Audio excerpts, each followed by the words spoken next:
Hey Sebastian, Hey Matthias.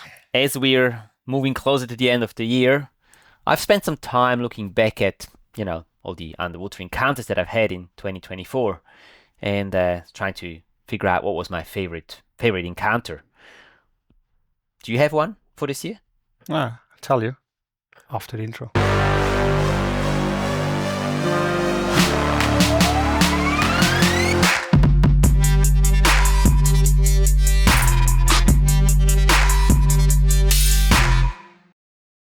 Hey there, you underwater image making enthusiasts. Welcome back to another episode of reviewing your underwater films. The second last for this year. There's only one more episode left after this one in 2024. I know, I'm a little sad too, but that's life, time moves on or time passes and we move on. And well, in any case, do you want to share with us what was your most special favorite underwater encounter moment this year? I was actually thinking about it and was like, what is it? Is it the biggest animal or the smallest animal? And actually it was just, I was really looking forward to a trip in Indonesia, and I spent almost a whole dive. It's nothing special, but for me it was really nice with a peacock mantis shrimp, like filming it with my long barrel lens, and it was really, really cool. It's like nothing special, but I spent time. He was like really curious and then very, very polite to stay out of his little crack and let me film him. Well, I guess that's one of the perks of being on these underwater video workshops, that you get plenty of time to just sit in a spot and take your time to capture something the way you like. And it's not a marathon of going from one spot to the other one underwater on a single dive site, trying to cover everything in one dive. But we take our time. We spend plenty of time in each spot and give you guys also the time to capture your peacock mantis shrimp with whatever lens you want and whatever setting you want. So nice. But what was your like moment of 2024 underwater? I guess my moment of 2024 underwater was right at the end of the year when I was in October, when I was in Egypt for Dive Folk, doing like a production trip, filming some new dive gear that they have brought out at the end of the year. And we actually ran, not on accident, we were looking for a dugong, but we never expected to have it in the way that we did, and it was just to ourselves, just the models, myself and the guide, no one else there, for like 20 minutes, filming the models, filming the dugong with their new dive folk housings, the new colors and stuff. Cool. So that was really, really special, also because the dugong was really calm and relaxed and happy to be filmed. And I've never had a dugong experience like that before. That was really, really special. And talking about Dive Folk, of course, Dive Folk is again the sponsor of today's video, as well as the entire series.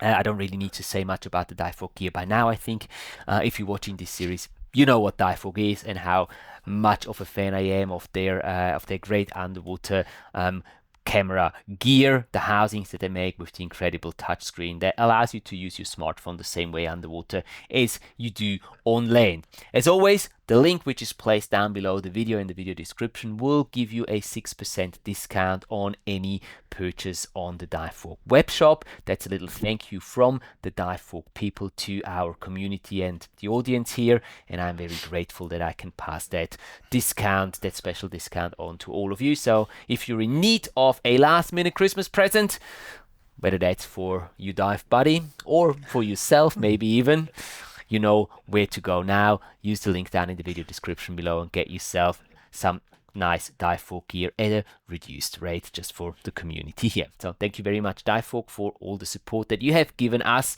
the channel, myself, the community here throughout the entire year. And now, let's move to business. Back to business. What video are we watching today? And business is called Marcus Auwärter today. All right. And Marcus was filming a film. Wow, very good English, Sebastian. It's late in the year. He was filming in Madagascar and did a film about treasure sharks.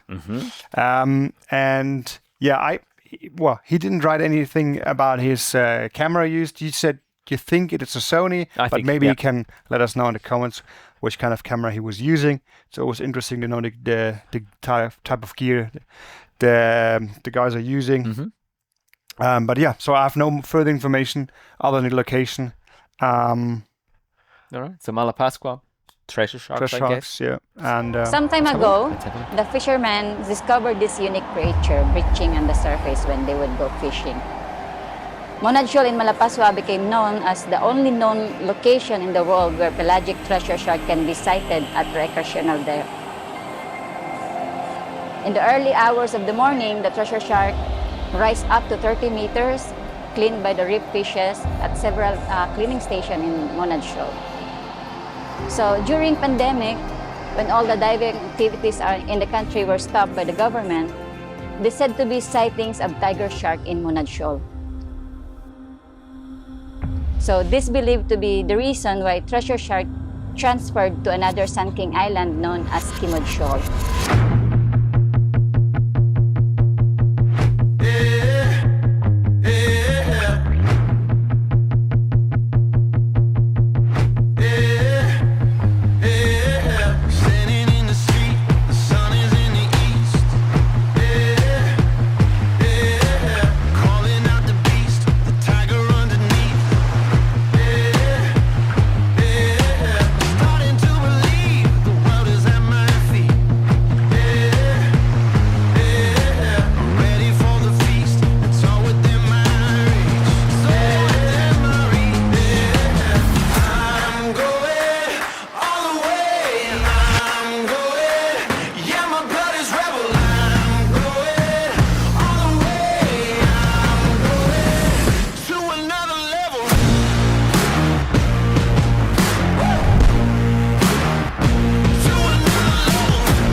The reef top of Kimod Shoal, which is where the cleaning station are, is shallow, starting from 11 meters to 13 meters, then to the depth of 16 to 17 meters. It's making ideal for the diver to encounter the magnificent creature. Divers can now dive at Kimod Shoal at 7 a.m. compared to Monad, which is 6 a.m. They can enjoy the ambient light at this time of the day, which is perfect to take video and photos of the treasure shark.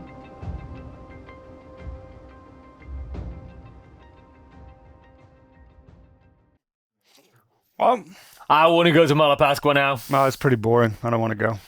Okay, Oh. you're out. Marcus, you want to go?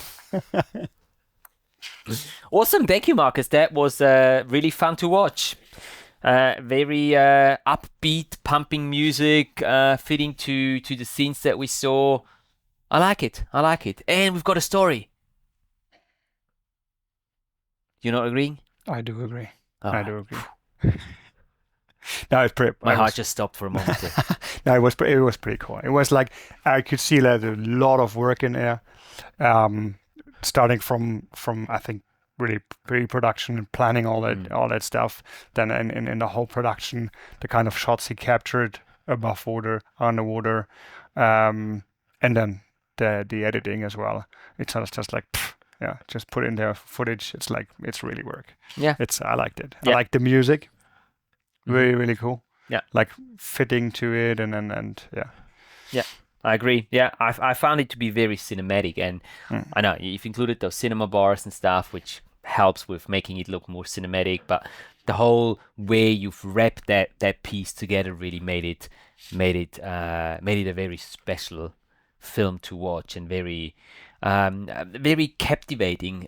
Even though it's like nearly 5 minutes long, and at one point I was like, while we were watching the underwater shots of the treasure sharks, I was like, yeah, okay, well, you could have left a couple of shots out there. Some of them were a little repetitive, and having like 4.5, nearly 5 minutes of total runtime of the clip, it would have been totally okay if you had left a couple of shots out. But then, man, all of these shots are so good.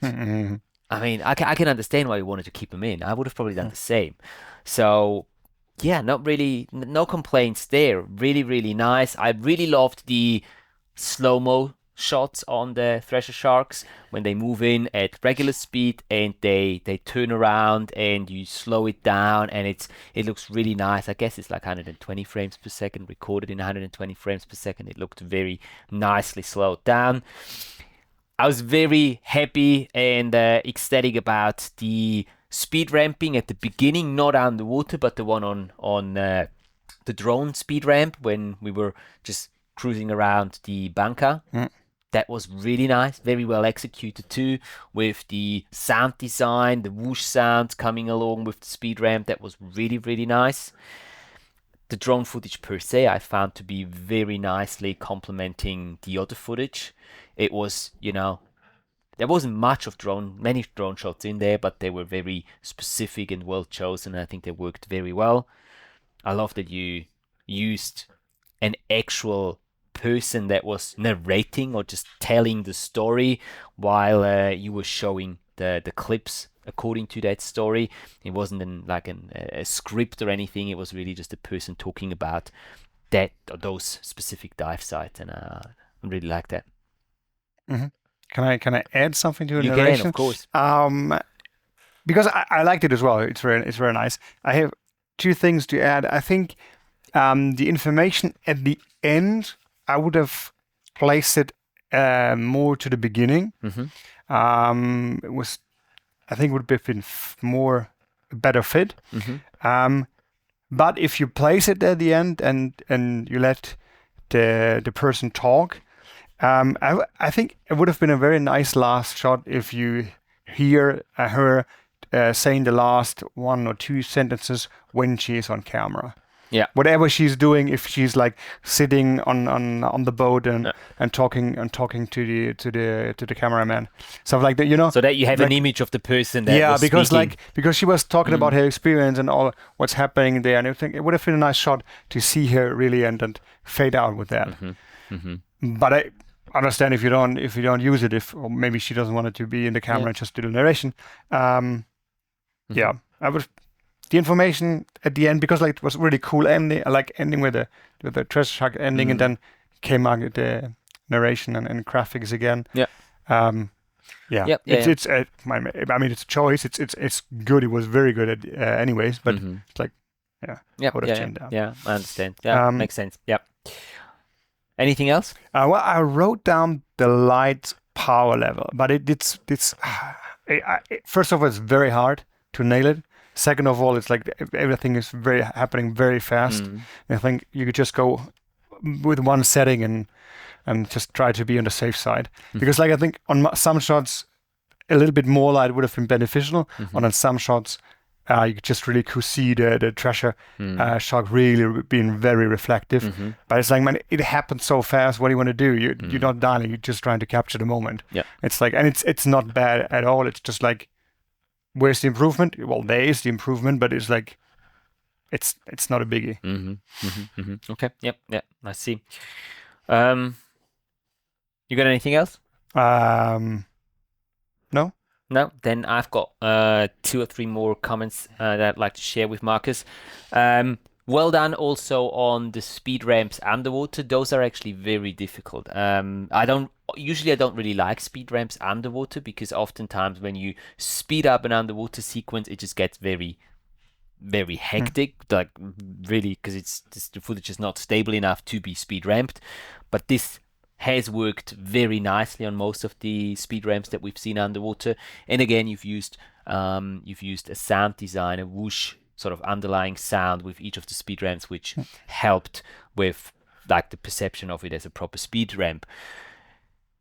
This sound design is also something that I would like to critique. Yes, you used these whoosh sounds, but there wasn't much other sound design from what I heard on the film, and I would have loved to have, because we had some really nice B-roll shots on the bunker of the equipment sitting on there, of the waves just rolling over or rolling underneath the bunker, and just having some ocean sounds, some ambient sound underlaying the whole sequence.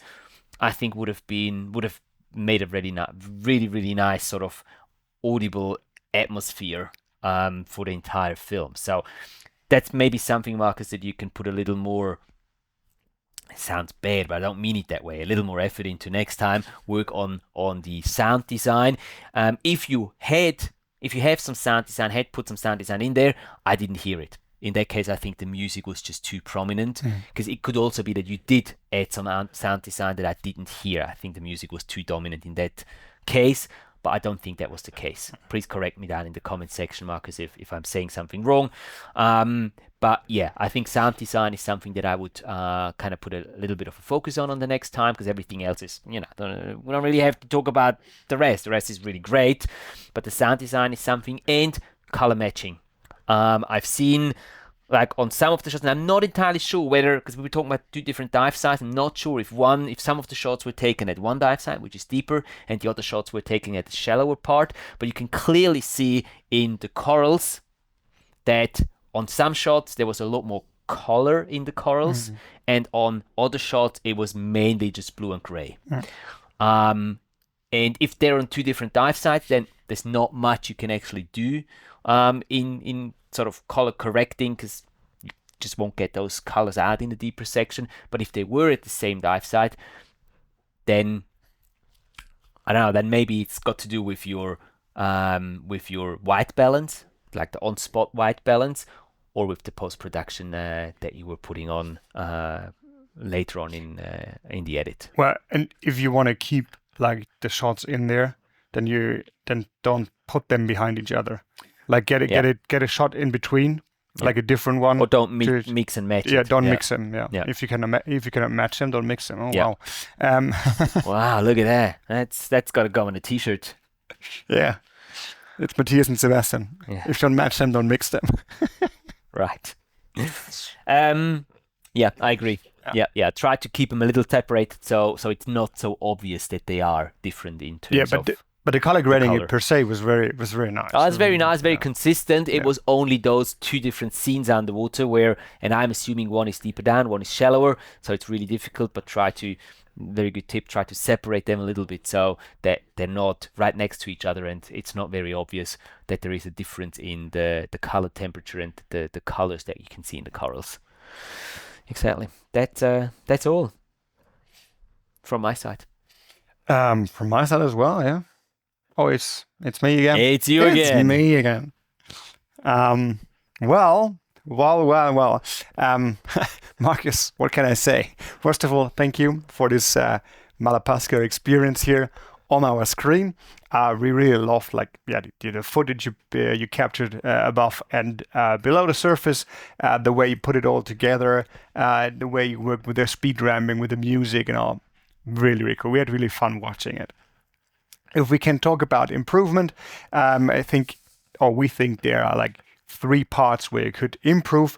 The first one Matthias mentioned was the sound design. If there was any sound design, then the music was too dominant, and just change the mix of those two different layers, or otherwise try to include a little bit more sound design, because like there would be a lot of scenery to benefit from the sound design. The other one we mentioned at the end is the color matching.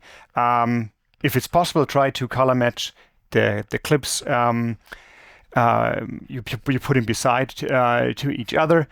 If it's not possible because of different depth or different dive sides, different weather, whatever it is, don't try to put them next to each other. Try to get a clip in between just to split, so that the audience won't notice the color shift or the color difference. And the last one I put down here is the light power, but like it's really a minor thing. If it's possible, try to adjust the light power depending on the condition to avoid reflective or to avoid darker parts of the animal, in this case the treasure shark. But yeah, as we said, we like really loved it, really cool, making me really curious about diving Madagascar with the treasure sharks. Pretty cool. Yeah, I'm off tomorrow. You coming? Yeah, sure. Let's go. I got my credit cards. Yeah, exactly. We'll put it on your credit cards this time. Thank you, Marcus, again for submitting. Thanks everyone for watching. As always, we'll link Marcus's video and his YouTube channel down below in the video description. And this video is also going to go into the competition, the big competition that we're running this year. Up for grabs is a spot on our upcoming underwater video workshop in the Maldives next year in April. If you don't know what I'm talking about, check the link in the video description below. It will tell you everything you need to know. And I think there is still a couple of spots left, 1 or 2 spots left. So if you do want to join us on that trip, feel free to reach out to me and let me know, and we'll take it from there. Thanks so much for your time and for watching, guys. Not much more left to say than to wish you a awesome rest of the week, and we look forward to seeing you for the last Reviewing Around the Water Films episode of 2024 next Thursday. Until then, have a great week, and we'll see you in the next one. Bye. Bye, guys.